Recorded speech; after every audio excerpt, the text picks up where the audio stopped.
Hindi naman nakaligtas si Chief Justice Corona sa nakagawian ng pang-i-spoof ng mga Pinoy sa mga social networking site pag may malaking balita.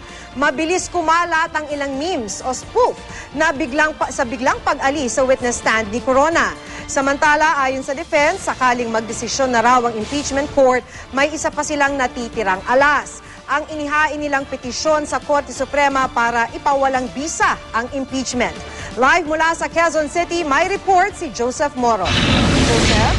Maki, mabilis nga na pinaglaruan sa internet yung pag-alis si Supreme Court Chief Justice Renato Corona sa Senado kahapon. No? At kumalat nga yung iba't ibang klaseng memes dito sa internet, sa mga social media networks. No? At ayon dun sa kanyang abogado na si Lead Defense Counsel Justice Serafin Cuevas, ay hindi sa Senado tila natatapos ang laban ni Corona. Kung hindi sila papayag sa hamong ito. Matapos ang madamdaming testimonyo ni Chief Justice Renato Corona na nauwi sa biglaang pag-alis sa witness stand, mabilis na nagsulputan ng iba't ibang memes o spoof sa internet. Sa larawang ito, si Senador Juan Ponce Enrile nag-ala Jessica Sanchez sa pagkanta kay Corona ng "Don't Walk Away From Me".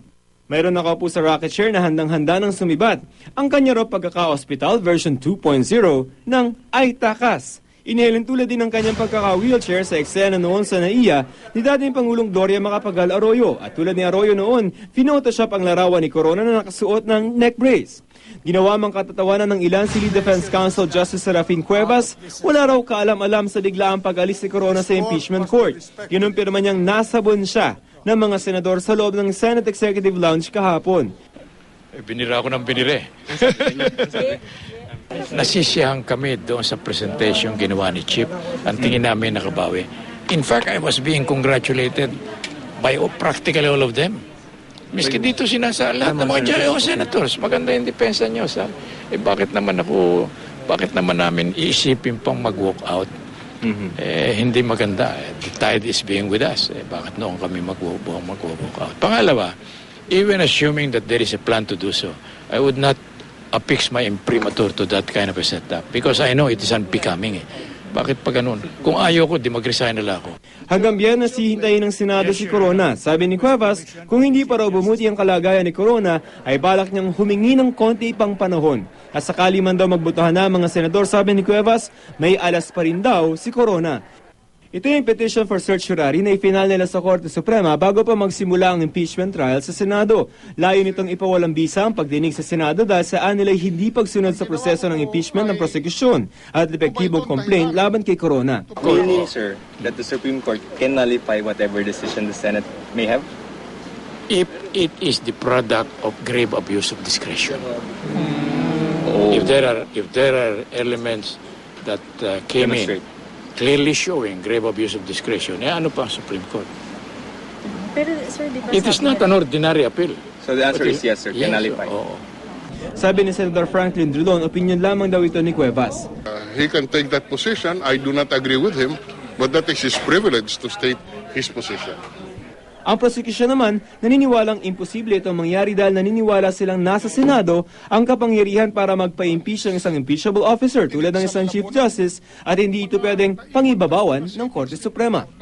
That is their interpretation. I think the senators have made it clear when they started the proceedings that no one can stop the Senate impeachment court, and whatever decision that the Senate impeachment court would hand down, that is the end of the story.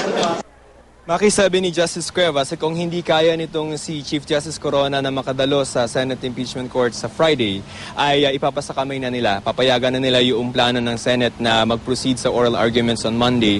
And kung kaya magdesisyon by Monday, ay magkakaroon na tayo ng verdict at kung hindi man ay latest ay Tuesday, yung verdict dito kay Corona. Maki? Joseph, natanong mo ba kay Justice Cuevas kung nadalaw na niya muli si CJ Corona sa ospital at kung sakali man, nakapag-usap ba sila tungkol dito sa muling pagharap niya sa Senado? Yung kanina ay nakausap natin siya right after nung adjournment nung hearing, no? And as of that time, ay they tried yata nung morning, pero naka-sedate itong si Chief Justice Corona and they weren't able to talk to him. We just don't know this evening kung bumalik sila doon to talk to the Chief Justice. Maki. May iba naman ako, Joseph, sa tagal ng pagko-cover mo dyan sa impeachment trial, di ba, mula umpisa. Siguro ngayon, ang mainit na usap-usapan na ngayon kung paano boboto yung mga senador, ano? Oo.